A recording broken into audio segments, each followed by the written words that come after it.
भारत पाकिस्तान का पानी रोकने की हिम्मत नहीं कर सकता। भारत ने पानी रोका तो हमारा जवाब दुनिया देखेगी। इसके नताइज दहाइयों तक महसूस किए जाएंगे। तर्जुमान पाक अफवाज का वाज़े पैगाम। अरब न्यूज़ को इंटरव्यू में कहा, 24 करोड़ से ज़ायद लोगों का पानी रोकने का कोई पागल ही सोच सकता है। उम्मीद है भारत ऐसा नहीं करेगा। हम जो वादा करते हैं उस पर अमल भी करते हैं। पाक अफवाज प्रोफेशनल और हुकूमती इक़दाम की पाबंद हैं। DGISPR का जंगबंदी बरकरार रहने की उम्मीद का भी इजहार। बोले कि हम अमन चाहते हैं, लेकिन भारत की तरफ से कोई खिलाफ वर्जी हुई तो हमारा जवाब तैयार है। फौरी और फैसला कुन रद्द अमल होगा। भारत ने झूठ की बुनियाद पर हमारी मसाजिद और शहरियों को निशाना बनाया। हम कभी भी शहरियों और सिविल इंफ्रास्ट्रक्चर को निशाना नहीं बनाते। तस्दीक करता हूँ, भारत के 6 तैयारे गिराए, भारतीय मिराज तैयारा भी गिराया। हम मजीद जहाज़ गिरा सकते थे, लेकिन तहम्मुल का मुजाहरा किया। तर्जुमान पाक अफवाज का रूसी मीडिया को भी इंटरव्यू। भारतीय दहशतगर्दी का पर्दा चाक कर दिया। कहा कि भारत पाकिस्तान में जारी दहशतगर्दी का असल सरपरस्त है, चाहे वो खवारिज हों या बलूचिस्तान में सरगर्म दहशतगर्द गिरोह। भारत भूल गया, पाकिस्तानी कौम और अफवाज को कभी झुकाया नहीं जा सकता।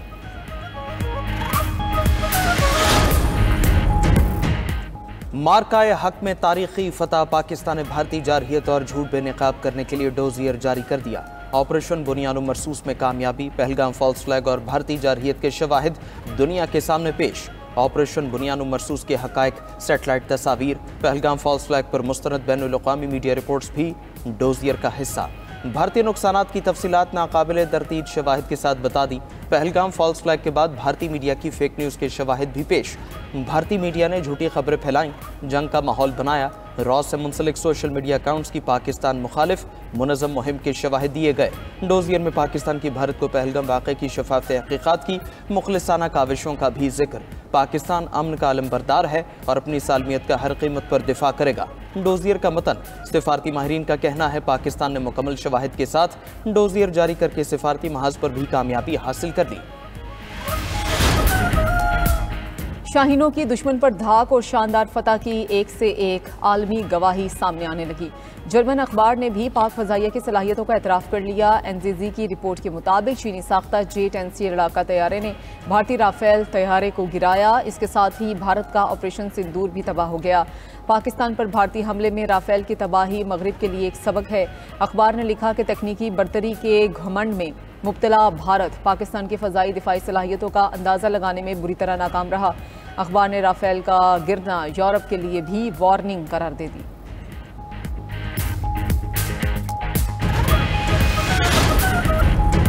पाकिस्तान को चीन और तुर्की की गैर मुतज़लज़ल हिमायत हासिल। भारतीय सिफारतकारी मुहिम की आलमी सतह पर नाकामी। भारतीय सिफारतकारी पर सवालात उठने लगे। BBC के मुताबिक मोदी की मल्टी अलायंस पॉलिसी धरी की धरी रह गई। अमरीकी मुदाखलत से भारत की खुद मुख्तारी का भांडा फूट गया। अमरीका ने जंगबंदी का हुक्मनामा जारी किया। भारत ला इल्म रहा। भारत की लाख कोशिशों के बावजूद ट्रंप ने दहशतगर्दी का जिक्र तक न किया। भारतीय मीडिया को भी झूठी मुहिम पर बैनुल-अक़वामी हजीमत का सामना। न्यूयॉर्क टाइम्स के मुताबिक भारतीय मीडिया की मालूमात का कोई भी हिस्सा दुरुस्त नहीं था। पाकिस्तानी एटमी तंसीबात को निशाना बनाने की झूठी खबरें फैलाईं। हॉलैंड के मारूफ अखबार पॉलिटिकन की भी बगैर तहकीक खबरें नशर करने पर भारतीय मीडिया पर तनकीद। कहा, बाज़ भारतीय चैनल्स ने दावा किया कि भारत ने कराची और इस्लामाबाद पर हमले किए। भारतीय मीडिया की जाली खबरों की मुहिम बेनकाब। फेक न्यूज़ वॉचडॉग ने 48 सफ़ात पर मुश्तमिल रिपोर्ट जारी कर दी। 7 से 10 मई के दौरान भारतीय मीडिया ने पाकिस्तान के खिलाफ झूठी खबरें चलाई जिन्हें हुकूमती सरपरस्ती हासिल थी। रिपोर्ट में इंकशाफ कहा, ऑपरेशन सिंदूर के दौरान पुरानी फुटेजेस, एनिमेटेड हमले और डी फेक वीडियोज़ को असल दिखाकर अवाम को गुमराह किया गया। भारतीय मीडिया ने पाकिस्तानी वज़ीर-ए-आज़म और आर्मी चीफ से मुतालिक जाली दावे नशर किए। झूठे ब्रेकिंग न्यूज़ में इस्लामाबाद पर हमले, पाकिस्तानी तैयारों की तबाही और भारतीय फौज के दाखिले जैसे दावे शामिल थे। रिपोर्ट के मुताबिक भारत ने फेक न्यूज़ को जंगी हथियार के तौर पर इस्तेमाल किया। सच सामने आने पर इसे शदीद शर्मिंदगी का सामना करना पड़ा।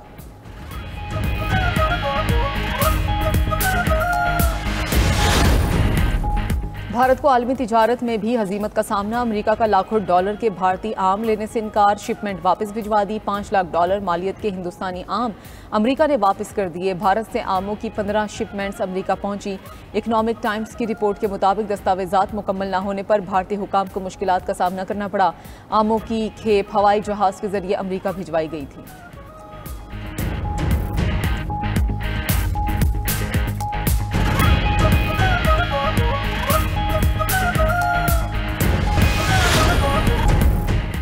बलूचिस्तान के इलाके कला अब्दुल्ला में कार बम धमाका, 2 अफराद शहीद, 11 जख्मी। डिप्टी कमिश्नर कला अब्दुल्ला मोहम्मद रियाज खान दावड़ का कहना है कि धमाका FC कला के करीब कमर्शियल मार्केट में हुआ। सिक्योरिटी फोर्सेस के एहलकार महफूज रहे। इब्तदाई शवाहिद से मालूम होता है कि ये कार बम धमाका था।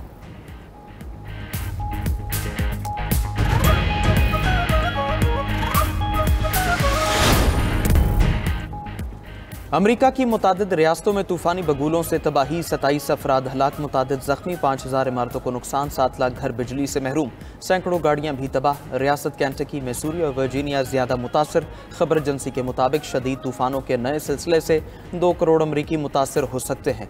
चीन के मुतादिद शहरों में शदीद बारिशों से तबाही, 3 अफराद हलाक, सड़कें तालाब बन गई, पानी घरों में दाखिल, बिजली का निज़ाम भी दरहम बरहम। अर्जेंटीना के दारुल हुकूमत ब्यूनस आयर्स में तूफानी बारिशों के बाद सैलाब, कई गांव पानी में डूब गए।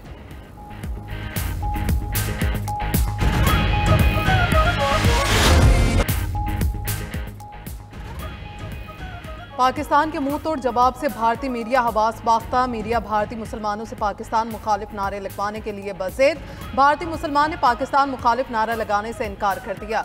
बुजुर्ग का भारत के हक में नारा लगाने से भी इनकार। भारत में मुसलमानों के हक में बोलना भी जुर्म बन गया। ऑपरेशन सिंदूर से मुतालिक सोशल मीडिया पोस्ट पर भारतीय यूनिवर्सिटी का प्रोफेसर गिरफ्तार। 8 मई को प्रोफेसर अली खान महमूद ने लिखा था कि दाएं बाजू के अरकान का कर्नल सूफिया कुरैशी को ऑपरेशन पर ब्रीफिंग के लिए मुंतखब करना अच्छा है।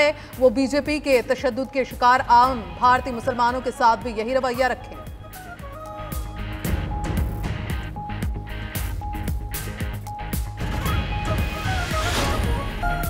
भारत के खिलाफ मार्का हक में शानदार फतह, सनसनीखेज और हक़ाइक़ पर मबनी दस्तावेजी फिल्म जारी। फिल्म हिंदुस्तान के पहलगाम फास्ट फ्लैग ऑपरेशन को बेनकाब करती है। फिल्म पाकिस्तान की जुर्रतमंदाना अस्करी कार्रवाई मार्का हक की झलक भी पेश करती है। फिल्म में 10 मई को ऑपरेशन बुनियानुल मरसूस के तहत फैसलाकुन अस्करी जवाब भी पेश किया गया। एक ऐसा जवाब जिसने भारतीय जारहाना अज़ाइम और जंगी जुनून को वाज़ेह पैगाम दिया। एक ऐसा तारीखी लम्हा जिसने जनूबी एशिया के जियो स्ट्रैटेजिक तवाज़ुन को यकसर तब्दील कर दिया। पाकिस्तान ने अपने खिलाफ खड़े गए जारी दहशतगर्द कैंपों की हकीकत दुनिया पर आश्कार कर दी। खुद भारतीय अवाम ने भी मोदी सरकार के झूठ को बेनकाब किया।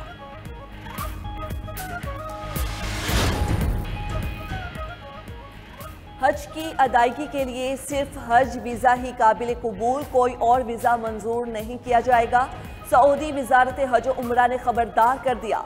सऊदी हुकाम का कहना है जो कोई भी बगैर इजाज़त हज में दाखिल होने या मुकद्दस मकामात तक पहुँचने की कोशिश करेगा उस पर कानूनी सजाएं आयद की जाएंगी। खिलाफ वर्जी पर 20,000 सऊदी रियाल तक जुर्माना किया जाएगा। गैर मुल्कियों को मुल्क बदल करके 10 साल के लिए ममलुकत में दाखिले पर पाबंदी भी लगाई जाएगी।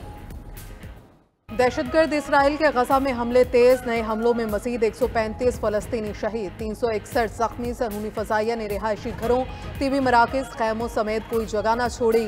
खेलते बच्चों पर भी बॉम्ब बरसाए। 7 अक्टूबर 2023 से शोहदा की मजमूई तादाद 53,349 हो गई। 1,21,000 फलस्तीनी जख्मी हो चुके। इसराइली फौज का गजा में ज़मीनी ऑपरेशन शुरू करने का भी ऐलान। गजा में हमास के 670 से ज़्यादा अहदाफ को निशाना बनाने का दावा। गजा में जंगबंदी के लिए दोहा में मुज़ाकरात का आगाज। फ्री कैन में कैदियों की रिहाई के बदले 2 माह की जंगबंदी पर बातचीत। जंगबंदी मुज़ाकरात नाकाम। रूस का यूक्रेन पर बड़ा ड्रोन हमला, 1 खातून हलाक, मुतादिद अफराद जख्मी। यूक्रेनी हुकाम का कहना है रूस ने 273 ड्रोन्स फायर किए, 18 घर तबाह हो गए। यूक्रेनी सदर ज़ेलेंस्की ने कहा ट्रंप की तजवीज़ करदा 30 दिन की जंगबंदी कबूल करेंगे। रूसी हुकाम बोले शराइत पूरी होने पर जंगबंदी पर गौर करेंगे। जंगबंदी करनी है तो मगरब यूक्रेन को हथियारों की सप्लाई रोके। दूसरी जानिब सदर ट्रंप आज पुतिन और ज़ेलेंस्की से टेलीफोनिक रब्ता करेंगे। बरतानिया, फ्रांस, जर्मनी और पोलैंड के रहनुमाओं का भी जंगबंदी के लिए ट्रंप से आज रब्ते का फैसला। साबिक अमरीकी सदर जो बाइडन प्रोस्टेट कैंसर में मुब्तला। बाइडन ऑफिस ने अपने बयान में कहा कि जो बाइडन और उनके अहले खाना इलाज के ऑप्शंस पर गौर कर रहे हैं। खबर एजेंसी के मुताबिक साबिक सदर बाइडन ने 1 हफ्ता कबल चेकअप कराया था।